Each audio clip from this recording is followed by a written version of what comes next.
მოგესალმებით თქვენს მაყურებელს, დიდი მადლობა ეთერისთვის. საკმაოდ მართლა პრობლემური საკითხი არის მრავალ მხრივ ამ ორი მედია საშუალების დასანქცირების საკითხი გამომდინარე იქიდან, რომ ეს არ არის ჩვეულებრივი სანქცია, ეს არის ძალიან სამარცხვინო სანქცია. ირაკლი კობახიძემ სწორად აღნიშნა, სამარცხვინოა ოღონდ სხვა მხრივ, როდესაც საქართველოს მედია საშუალებებს, რომელსაც ხელისუფლება აკონტროლებს, ასანქცირებს დიდი ბრიტანეთი და ასანქცირებს როგორც რუსეთის ინტერესების შემწყობ პროპაგანდისტულ მედიას. ეს არის სამარცხვინო და ეს არის. ანუ ფიქრობთ, რომ ეს სანქცია პარალელურად ხელისუფლების დახასიათებაც არის, ანუ რახან ახსენეთ მათ მიერ კონტროლირებადი მედია. ახლა ესე პირდაპირ არ წერია საფუძველში, მაგრამ ფაქტი არის, რომ ეს ორივე მედია არის არათუ პროსახელისუფლებო, არამედ სრულად ხელისუფლების მიერ მხარდაჭერილი. აქ საუბარი მაქვს მე ქართული ოცნების რეჟიმს.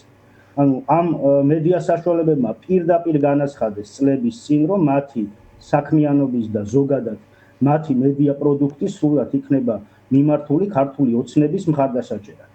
ანუ ეს ცხადი იყო, ახლა აქ ამავდროულად მათ ფინანსურ საკითხებს და ასე შემდეგ თუ გავითვალისწინებთ, ეს არის პირდაპირ ქართული ოცნების პროპაგანდისტული მანქანები და ეს არის პრობლემა, რომ თანხვედრაში არის ქართული ოცნების რეჟიმის ინტერესები რუსეთის ინტერესებთან. რადგანაც ეს ორივე მედია საშუალება დაასანქციეს როგორც რუსეთის ინტერესების ხელშემწყობი. ეს არის კატასტროფული და ეს არის სამარცხვინო. ქვეყანა, რომელსაც გამოცდილი აქვს რუსეთის აგრესია, დღემდე თავის თავზე ყოველდღიურად განიცდის რუსეთის აგრესიას და მცოცავ ოკუპაციას, ჩვენი ქვეყნის ტერიტორიები აქვს მიტაცებული და ეს ორივე მედია საშუალება უკრაინის საწინააღმდეგოდ რუსეთის ინტერესების სასარგებლო კონტენტს გადმოსცემს და ქმნის. ამაზე მეტი სისხლი რა უნდა იყოს. ყველამ კარგად იცის, რომ TV იმედის და პოსტივიც ორივე ყველანაირად პროსახელისუფლებო და ქართული ოცნების რეჟიმის სასარგებლო კონტენტს ქმნიდა და ტყუილებს და 1000 მცდარ პროპაგანდას ავრცელებდა, მაგრამ მეორე არის, როდესაც ეს უკვე მთელი მსოფლიოსთვის ცხადი ხდება და ერთადერთი მედია საშუალებები იყვნენ, რომლებიც აი ამ სანქციების სიაში მოხვდნენ და როგორც პროპაგანდისტული რუსების სანქციების სიაში მოხვდნენ. ამაზე მეტი უარესი რა შეიძლება მოხდეს. რას გამოიწვევს და როგორ ეს სხვა არის და კი ბატონო, რა შეიძლება, როგორ ფიქრობთ ხელისუფლების ამოცანა ახლა არის ამ არხებისთვის, ესე ვთქვათ, უსაფრთხო გარემოს შექმნა, ასევე ის რომ მათ არ კონდეთ მოკლედ შეფერხება მუშაობაში, რა შეიძლება გააკეთოს ამ მხრივ სანქციების ეს რეჟიმი, რომელიც დაწესდა, რამდენად ესე ვთქვათ, ქმნის ამ მხრივ სივიწროვეს მოძრაობის. იანა, ჩვენ უნდა გავიხსენოთ კიდევ ერთი სანქცირებული ფიზიკური პირი, ეს იყო რომანო ფარცხალაძე, რომელიც შეერთებულმა შტატებმა დაასანქცირეს როგორც ასევე რუსების ინტერესების სასარგებლოდ, ანუ მათ სამსახურებთან დაკავშირებულობის გამო. ანუ პრაქტიკულად ერთ სიაში არიან ეს ადამიანები და ეს მედია საშუალებები, როგორც რუსეთის ინტერესების გამტარები. რაც ნახეთ ჩვენ როგორ გადაეფარა ხელისუფლება სრულიად ყველანაირი საშუალებით იმ პერიოდში რომანო ფარცხალაძეს და როგორ მოახდინეს მისი აქტივების უსაფრთხოების უზრუნველყოფა, ჩვენ ეს კარგად გვახსოვს. მიუხედავად ამისა, რომ ეხლა ნომერ პირველი მტერი აღმოჩნდა თურმე და გახდა ქართული ოცნების რეჟიმისთვის ეს პირობები. მაგრამ იგივენაირად ეხლა ყველანაირად შეეცდებიან, რომ თავი არიდონ ეხლა ამ მძიმე სანქციას, ფინანსური სანქციას არის პრაქტიკული და უზარმაზარი შეზღუდვები არსებობს იმისთვის, რომ ამ მედია საშუალებებმა თავისუფლად შეძლონ ისევე განაგრძონ თავისი ოპერირება და ფუნქციონირება. ხო, ჩვენ მაგალითად IDF-i შარშან აგვისტოში ასევე ანუ პრაქტიკულად ფინანსური სანქცია დაგვადო ამ რეჟიმმა და ჩვენი ანგარიშები, როდესაც გაიყინა, ჩვენ პრაქტიკულად შევწყვიტეთ ფუნქციონირება, იმიტომ რომ შეუძლებელია ახლა ფინანსური რესურსის გარეშე იგივენაირად გააგრძელო მით უმეტეს ყველანაირად. კი ბატონო, ეს კითხვა გაჩნდა სხვათა შორის დღეს ხელისუფლების პრემიერი როცა ელაპარაკებოდა TV პირველი ჟურნალის, გინდათ იგივე санქციები თქვენს გქონდეთ, გაჩნდებოდა კითხვა რა არის ის რა санქცია ხელეწიფება ხელისუფლებას კონკრეტული მედიების და ძალიან არასასიამოვნო არის, შემიძლია პირდაპირ გითხრათ და როგორც ჩანს იგივენაირად აღმოჩნდნენ ეს ტელევიზიების, იმიტომ რომ ბანკებს აღარ აქვს უფლება უკვე ბრიტანეთის დასანქცირებული კომპანიების ფინანსური ოპერაციები განახორციელონ. პრაქტიკულად შეიძლება ბანკს არ აქვს გაყინული და ეხლა ესე როგორც ჩვენ ამ შემთხვევაში ჩვენი ფინანსური აქტივები ბანკში გაყინული, მაგრამ ყოველ შემთხვევაში ოპერაციებს ვეღარ განახორციელებ. ეს ძალიან სერიოზული შეზღუდვა და პრობლემაა. ქვეყნის შიგნით ისინი ისედაც ახორციელებდნენ სანქციებს მათთვის სხვადასხვა კანონების ეს ვთქვათ ხელშეწყობით, მათთვის არასასურველი დარგების თუ ორგანიზაციების მისამართი. ცხადია, აქ არის საუბარი საერთაშორისო სანქციაზე. ხო ხედავთ როგორც კეთროვნისგან გაიქცნენ მისი ხელმძღვანელი პირები.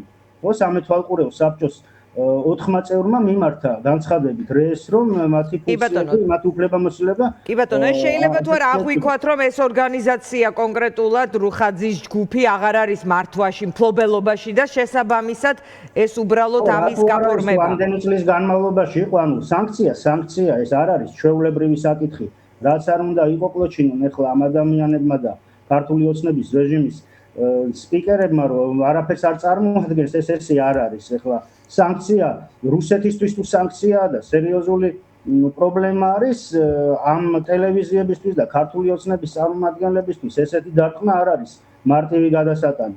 სანქცია მით უმეტეს მოწინავე სახელმწიფოების. მათ ძალიან კარგად იციან, უკვე კარგა ხანია არაერთი პირი არის ქართული ოცნების სამსახურში მყოფი დასანქცირებული და მათ იციან რა სასიამოვნო პროცესებიც მოყვება ამ სანქცირებას. ასე რომ ნებისმიერი ანგარიშის გახსნისას გეკითხებიან, კითხვარი არის ჩვეულებრივი და პირდაპირ გეკითხებიან, გაქვთ თუ არა რამენაირი კავშირი სანქცირებულ ან იურიდიულ პირთან, ან ფიზიკურ პირთან. თქვენი დაკვირვებით ახლა ხელი კიდევ დაუბრუნდები ამ კითხვას, ხელისუფლების თავარი ამოცანა თუ იქნება სამაგალითოდ გადარჩენა და ეს ვთქვათ იმედისთვის ან პოზიტივისთვის არანაირი პრობლემის არ შექმნა, იმიტომ რომ ეს რაღაცნაირად აუცილებლად სუვერენიტეტის თემას იქნება დაყენება. თქვაც არ სჭირდება და არც პასუხი მათ პირდაპირ განაცხადეს, რომ ისინი ყველაფერს გააკეთებენ იმისთვის, რომ ეს სანქციები რაღაცნაირად სუბუქად გადაიტანონ. და ასევე ეცდებიან თუ არა გაზარდონ წნეხი მათთვის არასასურველ მედიებზე და ორგანიზაციებზე, ანუ რეალურად ქვეყნის შიგნით მივიღებთ თუ არა ვითარებას, რომ შეიძლება ჩვენი დასანქცირება გაგრძელდეს მათი მხრიდან და არ არის გამორიცხული და მე ამაში დარწმუნებული ვარ, რომ ამას მოყვება რეაგირება ქვეყნის შიგნით მათთვის არასასურველ და მათ მიმართ კრიტიკულად განწყობილი როგორც მედიის, ასევე სამოქალაქო ორგანიზაციების თუ ფიზიკური პირების მიმართ. ამას ყოველდღიურად აკეთებენ, ეს არ იქნება ახალი ჩვენთვის, ხო, ან არც თქვენთვის, არც ჩვენთვის და არც იმ ადამიანებისთვის, რომლებიც არიან ამ პროცესში, ამ პროტესტის პროცესში ჩართულები. ჩვენ ამას ყოველდღიურად ჩვენ ვიწვნიეთ ეს ამდენი წლის განმავლობაში ამას ნელ-ნელა და უფრო და უფრო ეს ხდება მკაცრად და ბოლო მეორე წელია ეს მიდის აჩქარებულად შედარება არ არის თელ დანარჩენ წლებთან ერთად აღებულთან შედარებით. აქ კიდევ ერთხელ მინდა მაყურებელმა კი იცის ეს ყველაფერი, მაგრამ კიდევ ერთხელ მინდა ხაზი გაუსვა, რომ ანუ დასავლეთი აღარ აღიქვავს ქართული ოცნების რეჟიმს არანაირად თავის პარტნიორად. ისინი უყურებენ ამ რეჟიმს როგორც რუსეთის პარტნიორ რეჟიმს. თუმცა დღეს ევროკომისიის წარმომადგენელი საუბრობს, რომ კონკრეტული ნაბიჯების შემთხვევაში შეიძლება ეს ევროინტეგრაციის პროცესი განახლდეს, ანუ არ კეტავს ამ ხრივ კარს. ხალხია, რატომ საქართველოს მათთვის არის ძალიან ძვირფასი ქვეყანა და სამომავლოდ მათ ოჯახის წევრად აღიქვავენ ჩვენს ქვეყანას და ჩვენ საზოგადოებას, მაგრამ ეხლა როდესაც რეჟიმს უზურპირებული აქვს ხელისუფლება და ისინი თავიანთ ნებაზე ევროპის საწინააღმდეგოდ და დღეს ფრონტი გადის უკრაინაზე და შენ როდესაც არავინ არ აკითხავს ხო ამ ფრონტის ხაზზე მონაწილეობას და მართლა ომში ჩართვას, ეს ხო აბსურდი და სისულელეა, მაგრამ რუსეთის სასარგებლოდ როგორ შეიძლება შენ პროპაგანდას ეწეოდე ქვეყნის შიგნით და კი ბატონო, ხელისუფლება ამბობს რომ ჩვენ ომში ჩართვას კი არ გთხოვენ, ჩვენ გთხოვენ სანქციების დაწესებას, თუმცა სანქციებზე მიერთებაზეა საუბარი, ამ ხრივ მიერთებულები არიან, მაშინ რატომ იმატებენ თავს? კი ბატონო, სპორტში სანქციები არის თუ სანქციები? კი ბატონო, აი სანქციების დაწესებას დახურულ კარს მიღმა გთხოვდნენო, ანუ იმ ტიპის ქმედებებს გთხოვდნენო, რომლის განხორციელების შემთხვევაში ეს გამოიწვევდა ესკალაციას რუსეთთან და ესკალაციას მოყვებოდა ომი, ანუ ომში ჩართვას კი არ გთხოვდნენ, იმ ნაბიჯებს მინდა რომ ეს თქვათ არა, ისინი ძალიან ასე განმარტავენ დრო და დრო, თუმცა არ დამჭერებს დიანა, ისინი პირდაპირ ეუბნებიან რომ დასავლეთი გთხოვდა ომში ჩართვას. ხო, ეს არის მათი განაცხადი. თუმცა რაღაც ჩაკითხვის შემთხვევაში შალვა პაპუაშვილი ამ ხრივ განსაკუთრებით რაღაც განმარტებითი თემებით დაკავებული ამბობს რომ ამაზე ვლაპარაკობთო დღეს. ისინი რას ლაპარაკობენ და რას გულისხმობენ ერთია, ლაპარაკი ერთია და კონკრეტულად რა სიტყვებს იყენებენ და რას გულისხმობენ ეს მეორე საკითხი არის. მე არ ვიცი ისინი რას გულისხმობენ. მე მესმის ის, რასაც ისინი საუბრობენ. ახსნეს რამდენჯერმე და ეს არცული შეიძლება ასეა მათი. კი ბატონო. ისინი ყოველდღიურად იმეორებენ რომ მათ სურდათ, ანუ დასავლეთს სურდათ ჩვენი ომში ჩართვა. ეს არის მათი განაცხადი. და ამაზე არის ზუსტად ეს რეაგირება რომ რას ნიშნავს ომში ჯერ ეს ერთი სანქციები შეერთებულები არიან. თუ ეგეთი ვაჟკაცები არიან, მაშინ თქვენ რომ ჩვენ არ უერთდებით იმ საერთაშორისო სანქციებს. არა თუ შეერთებულები დღეს პრემიერი ასევე სიამაყით თუ დამაჯერებლად ამბობდა რომ ვერავინ ვერ თქვაო რომ ჩვენ რაღაცას არ ვასრულებთ ან გვერდ სულ მაშინ არ შეასრულონ და თქვენ რომ ჩვენ საერთოდ არანაირ სანქციას არ ვასრულებთ. ეგეთი მაგრები არიან და ესეთი ვაჟკაცები არიან და ესე პირდაპირ უპირისპირდებიან. იმას დასავლეთს თქვა რომ საერთოდ არც ერთ სანქციას არ ვასრულებ და იწვნიან მე და თავიანთ ხვირზე რაც ნიშნავს ამას. კი ბატონო. ესე არ არის, ძალიან კარგადაც შეერთებულები არიან, ყველაფერსაც აკეთებენ. უბრალოდ მათი მიზანი დიანა და მინდა თქვენს მაყურებელს კიდევ ერთხელ შევახსენო. შეერთებულები არიან თუ ყველაფერსაც აკეთებენ და ძირითადად ყველა დოკუმენტს უკრაინის მხარს უჭერენ ახლა საერთაშორისო ასპარეზზე. არა, მათი პროპაგანდა იმისთვის, რომ ის საზოგადოების ის ნაწილი, რომელიც მათ შეცდომაში ყავთ შეყვანილი, რომელსაც ისინი ყოველდღიურად ატყუებენ და სინამდვილეში ეს კორუფციაში ჩართული ბიუჯეტის ქურდები, რომელსაც თვითონვე აღიარებენ, რომ ამდენი წლის განმავლობაში ეს ასე იყო. ისინი ზუსტად აი ამ პროპაგანდისტული არხების საშუალებით ატყუებენ მათ. კი ბატონო.